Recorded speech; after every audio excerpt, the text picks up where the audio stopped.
Grâce à un énième doublé en MLS, Messi surpasse Ronaldo en nombre de buts hors penalty, 764 pour l'Argentin contre 763 pour le Portugais, et ce en 167 matchs joués en moins. C'est la stat qui fait le buzz depuis le doublé de Messi avec l'Inter Miami. Évidemment, c'était une stat qui n'avait aucune importance quand Ronaldo était devant pendant des années et des années, mais Messi passe devant et ça devient la stat du siècle sans chercher à apporter le moindre contexte. Et bien sûr, ce sera à nouveau anecdotique quand CR7 repassera devant quand les périodes de vacances de l'un et l'autre seront inversées.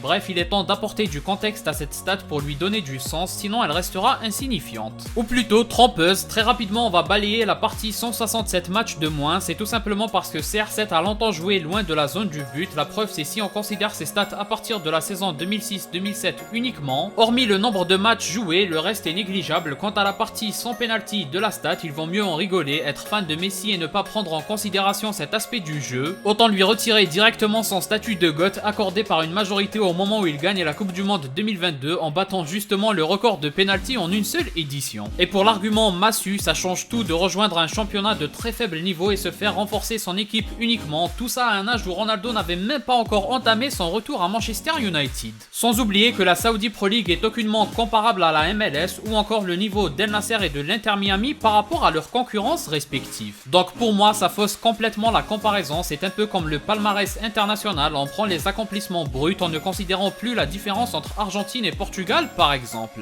Bref, la conclusion est qu'une stat sans contexte n'a absolument aucun intérêt, mais force est d'admettre que la propagande est imbattable.